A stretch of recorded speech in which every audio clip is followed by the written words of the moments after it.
নমস্কার। অ্যানিম্যানিয়ান study circle থেকে আমি ডাক্তার দিলীপ কুমার হালদার। আজকে আবার সেই রুব্রিক পর্ব। আজকে ষষ্ঠদশ পর্ব বা 16th এপিসোড। আসলে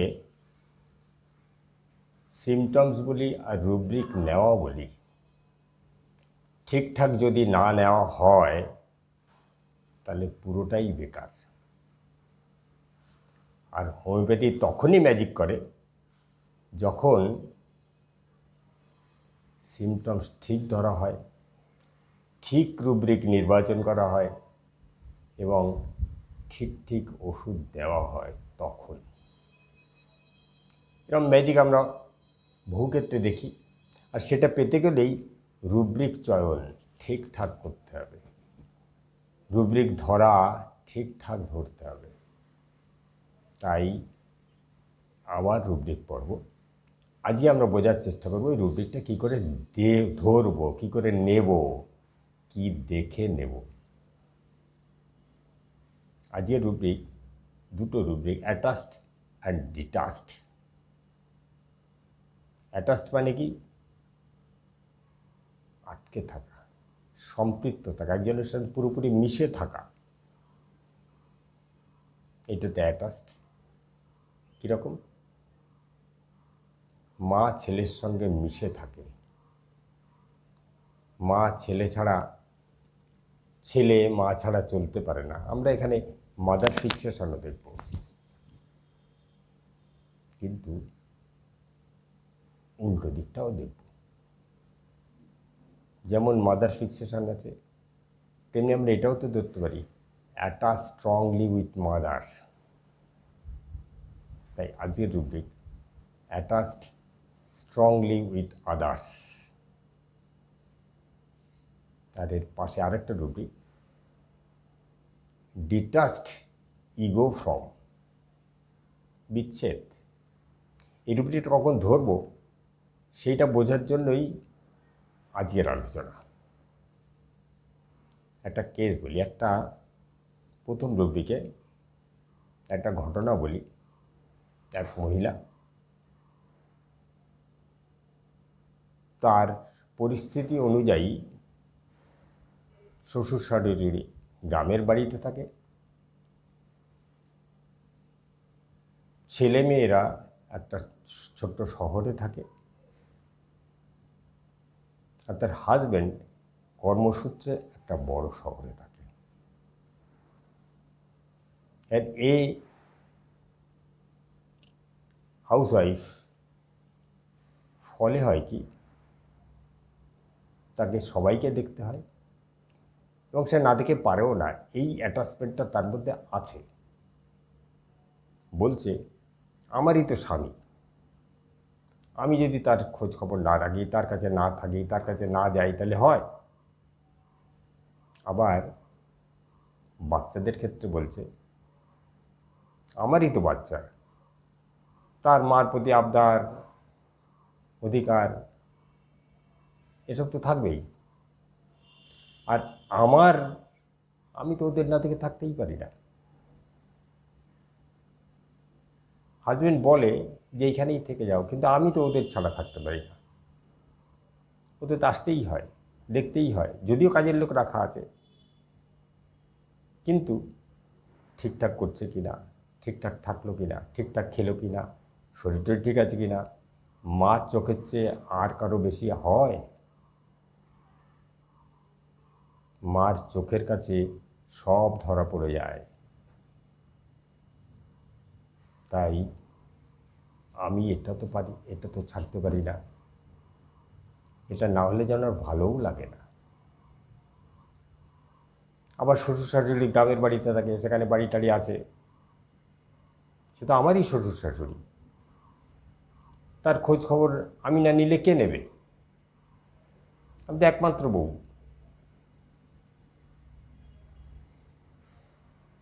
তাদের সুবিধা অসুবিধা আছে, শরীরের অবস্থা কী আছে, লোকজনরা ঠিকঠাক কাজ করছে কি না ইত্যাদি দেখার কে দেখবে? আমি দেখব। ফলে আমি এই সব জায়গাতেই যুক্ত থাকে, যুক্ত না থাকলে চলে না।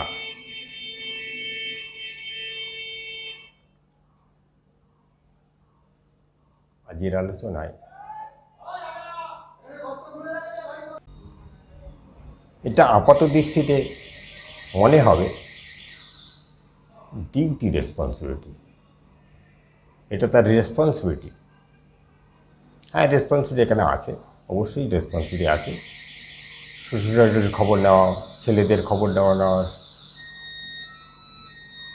হাজব্যান্ডের সঙ্গে যোগাযোগ রেখে তাকে সার্ভিস দেওয়া এবং তাকে দেখা, তার সেবা যত্ন করা, এটা তার রেসপন্সিবিলিটি, অবশ্যই রেসপন্সিবিলিটি।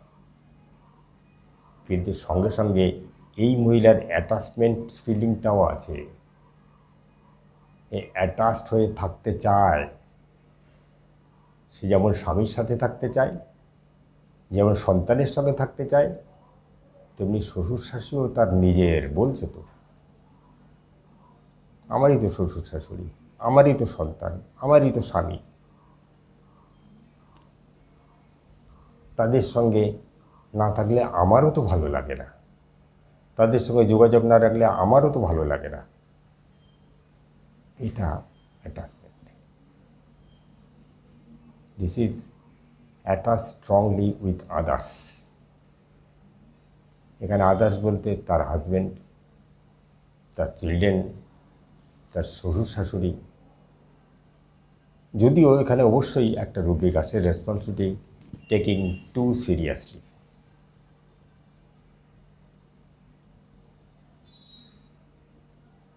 কিন্তু এই অ্যাটাচমেন্টটাও আছে। এখানে আমরা ওষুধ দেখব, সিনথেসিস যদি দেখি, দুটো ওষুধ আছে, কার্সিনোসিন, নেট্রাম সালফ। যদি অ্যাডোনিস দেখি, সেখানে আর একটা ওষুধ আছে, ল্যাক হিউম্যানাম।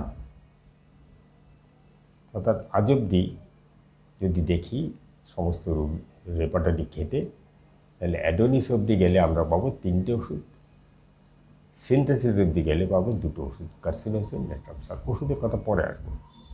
এই রুব্রিকটা আমরা নেব কি? আর একটা উদাহরণ দিই। একটা ছেলে যা খুশিই হয়, যাই হোক, পড়াশোনার ব্যাপারে, কাজের ব্যাপারে, ইচ্ছা অনিচ্ছা, কি ভালো করছি কি ঠিক করছি ইত্যাদি সব ব্যাপার ওর মামার সঙ্গে সম্পর্ক। মামা একটু দূরেই বাড়ি, আসে প্রায়ই। যাই হয়, মামাকে ওর বলে, মামা এটা কীরকম হবে, ওইটা কীরকম হবে। অর্থাৎ সে তার পড়াশুনো, কোন স্কুলে পড়বে, কি স্ট্রিম নেবে, কি সাবজেক্ট নেবে ইত্যাদি সব ব্যাপারে মামার সঙ্গে তার সম্পৃক্ত থাকে, মামার সঙ্গে তার সাজেশন নিতে থাকে। অর্থাৎ মামার সঙ্গে তার অ্যাটাচমেন্টটা এত বেশি, মামা না বললে, মামা না করলে তার যেন কোনো কিছু কাজই হয় না। মামা সায় না দিলে সে যেন কোনো কিছুই করতে পারে না।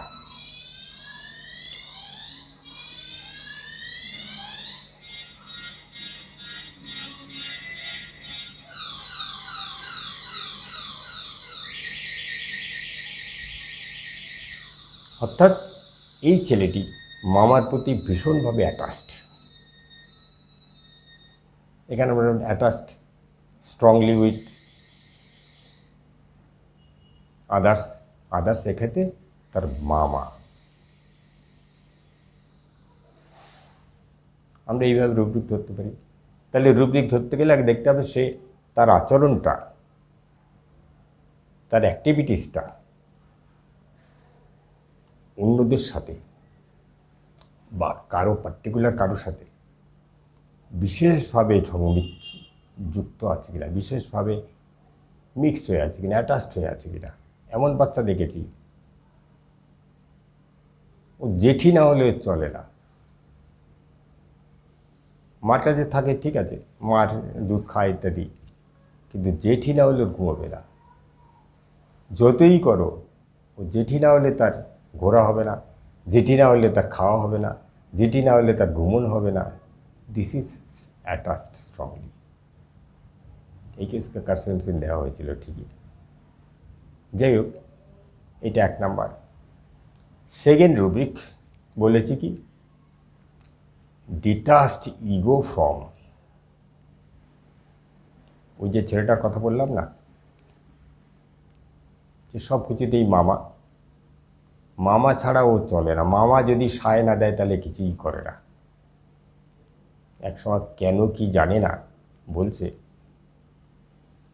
একসময় দেখলাম মামা আসে, কিন্তু মামা ওর সাথে কথা বলে না, চলে যায়। কী হলো ব্যাপারটা? এটার মাথায় স্ট্রাইক করলো। দুদিন কাছে যায়, আসলে কাছে যায়, এটা ওটা বলার চেষ্টা করে, কিন্তু মামা কেন যেন অ্যাভয়েড করে, কেন যে সে জানে না।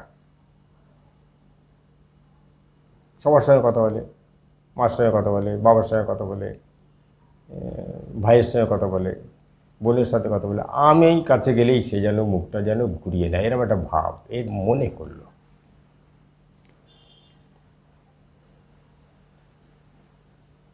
এর চেয়ে বেশি জানে না। এই বলছে মামা কেন যেন আমাকে অ্যাভয়েড করে, কেন অ্যাভয়েড করে, কী কোনো একটা ফ্যাক্টর আছে, হতে পারে।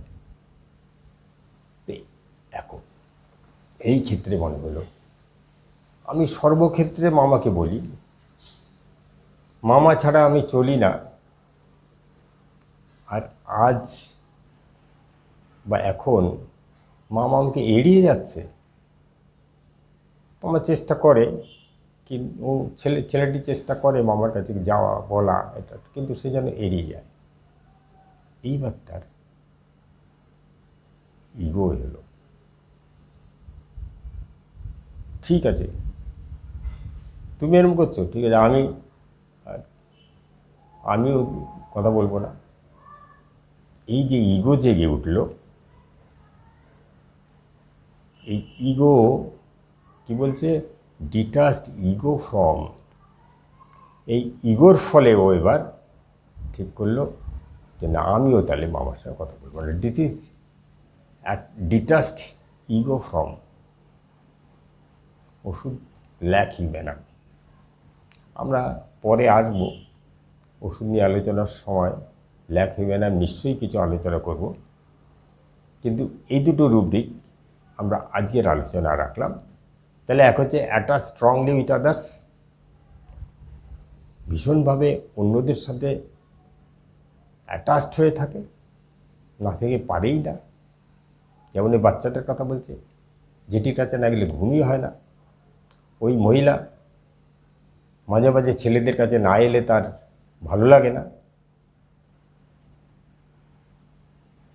তেমনি এই যে দ্বিতীয় রুব্রিক,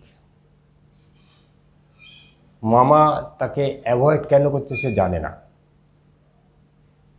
কোনো ফ্যামিলিয়াল কারণ হতে পারে, কোনো অন্য কিছু হতে পারে, ও জানে না, কিন্তু ওকে অ্যাভয়েড করছে। এটা দেখে ওর মনে একটা ইগো জাগলো,